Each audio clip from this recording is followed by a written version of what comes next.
Hi guys, आपका स्वागत है डिवाइन क्लासेस में। आज हम अपनी इस क्लास में साइंस का पहला चैप्टर, क्लास 9 का पहला चैप्टर साइंस का है, बेटर इन आवर सराउंडिंग्स।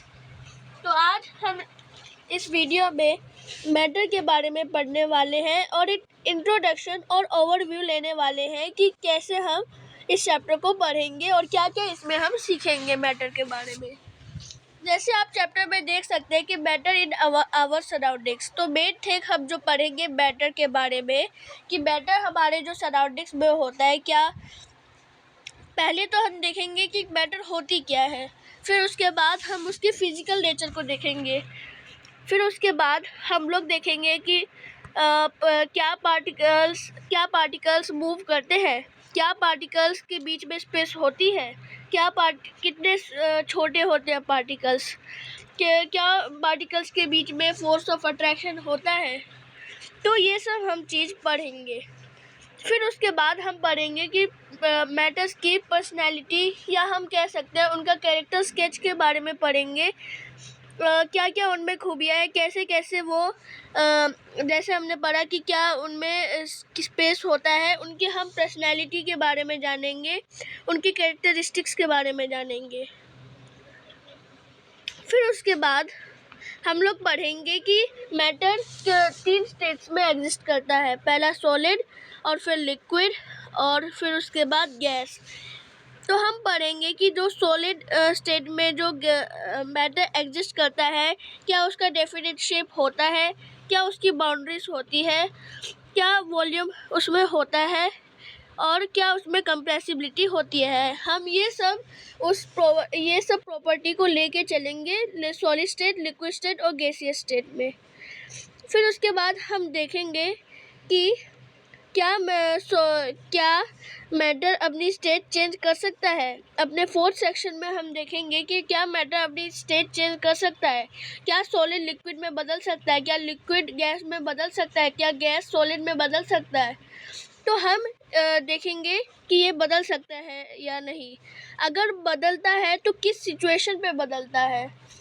तो हम इन चीज़ों के बारे में पढ़ेंगे। फिर उसके बाद हम लोग पढ़ेंगे कि हम लोग कैसे लिक्विफाई कर सकते हैं गैसेस को। ये बहुत इम्पोर्टेंट क्वेश्चन है। Applying pressure and reducing temperature can liquefy gases. हम इस लाइन के बारे में जानेंगे।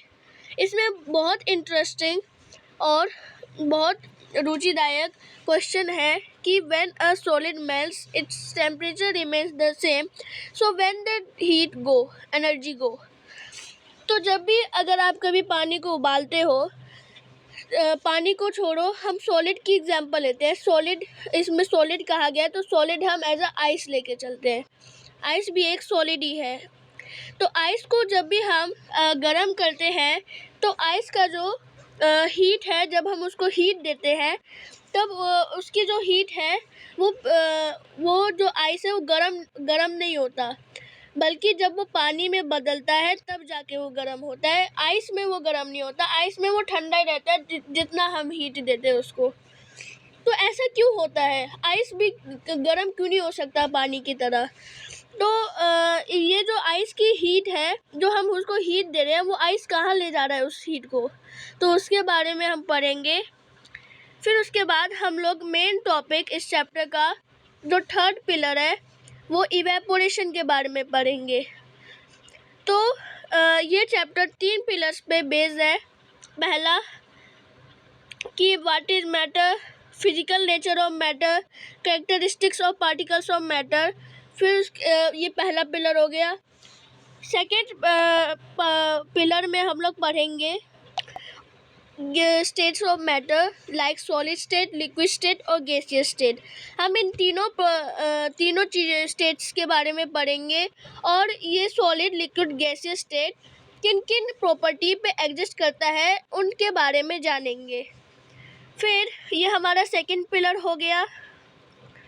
फिर change of states of matter, वो भी हमारा सेकंड पिलर के अंदर आता है।